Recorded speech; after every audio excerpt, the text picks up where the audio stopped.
Hey y'all, it's Lindsay. I thought we could do a hopefully quick recap of my 3-day egg fast that I just did last week. I used a CGM to help me decide whether or not egg fasts are actually helpful to me or not.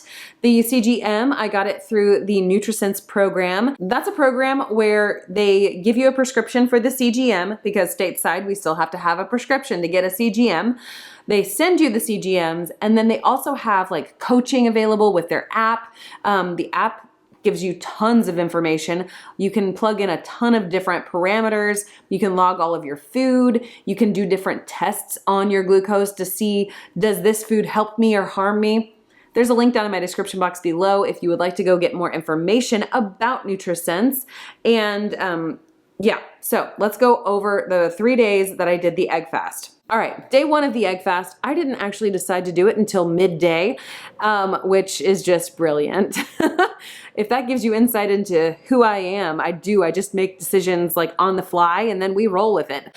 I decided that I was not going to be following the proper egg fast, namely because I can't follow rules very well to save my life, but also because it was midday. And one of the rules of a proper egg fast is that you are to have an egg very closely to waking up. So, you know, the rules are a little bit fuzzy. Like some people say within half an hour, some say within 1 hour. It wasn't happening whenever I didn't decide until, you know, afternoon. So all of that to say, I was planning to do for every 1 egg, I would have 1 tablespoon of fat.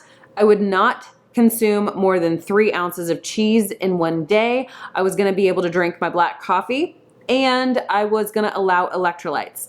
I do drink the Element packets regularly, and those do have a few carbs in them. So that, you know, you kind of gotta be mindful of that. And also, side note, a large egg has like 0.6 grams of carbs approximately. So you're gonna have some carbs in this, but it's gonna be pretty minimal. And I think more often than not, we can consider the carbs in eggs to be somewhat negligible unless you are just like really having to dig through your food with a fine-tooth comb. I did start this egg fast off being sick. A lot of sinus issues, a lot of throat issues, and so I was taking medicine for that. And one of the things that I noticed was that my body did not recover well from consuming the medicine.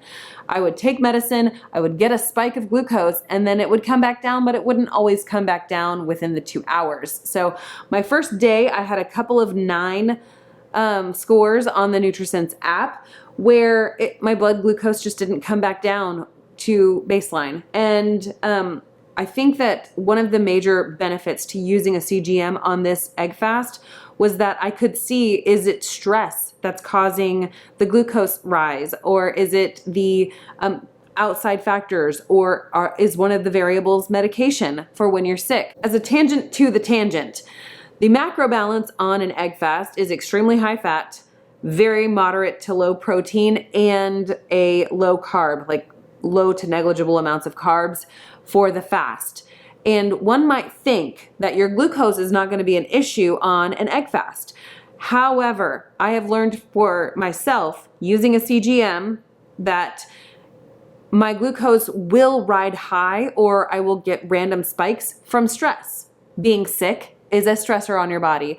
Consuming medicine that you don't usually consume on a daily basis, that can also introduce a variable that might cause a rise in glucose. So seeing what my glucose did on an egg fast, I found to be fascinating. And I started off, my daily average glucose on day 1 was a 92, which, I mean, it's not awful, but it's not desirable for me. I'd like for my glucose to ride between a 70 and a 90 on average.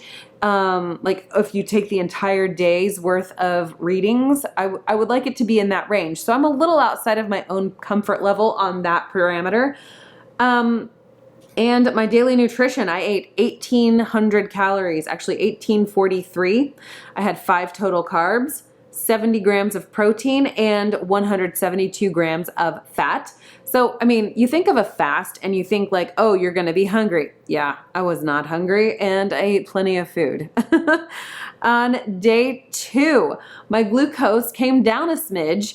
It was down to 88 milligrams per deciliter, so dropped 4 points. That's great. We're in that comfort range for me, the high end of it, but we're there. I got 10s on everything except for some fried eggs and butter that I had as a snack in the afternoon. So, you know, who knows what I was doing. I was probably trying to like work around the house and try to keep the kids in line. And, you know, I could have had other stress factors in that moment.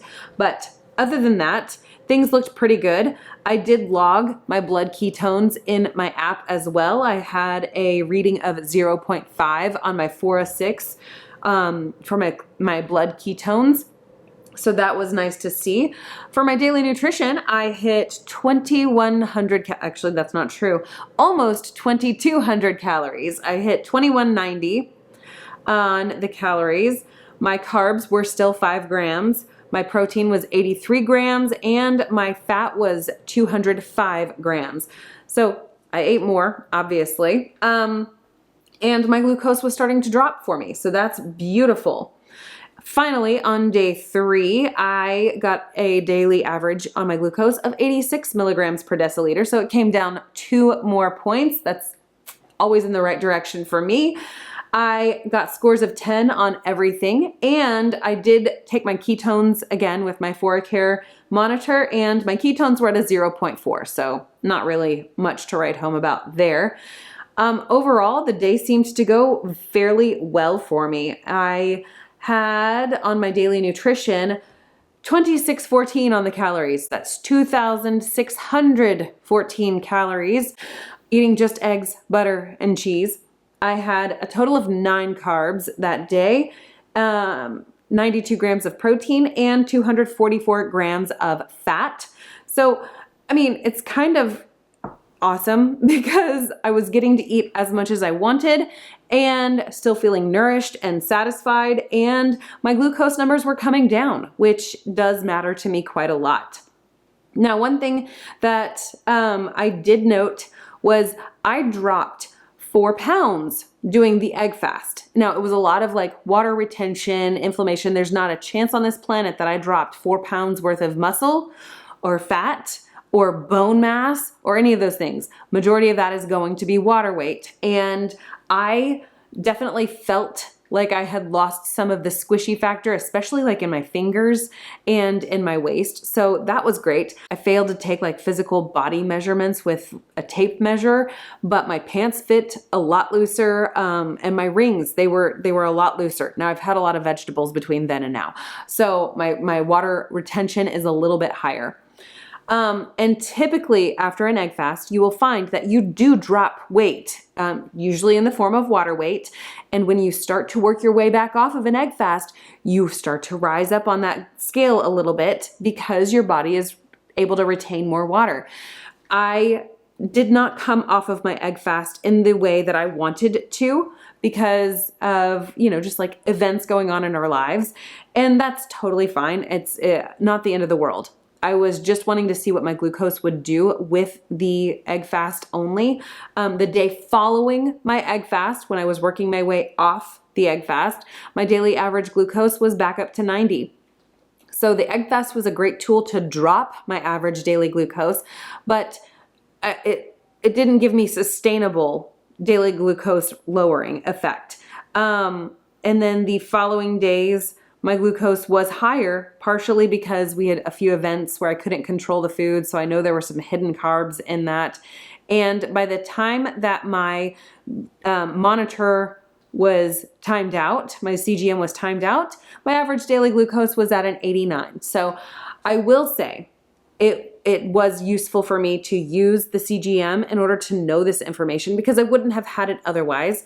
And using egg fasts is a solid way for me to do a couple of things for myself.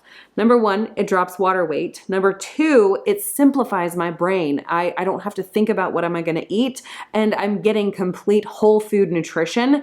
And 3, I I can eat as much as I want and it doesn't make a difference. Now that I'm a week out, the scale, it did rise a little bit, like a couple of pounds back up when I had some of those inflammatory foods that I couldn't really control.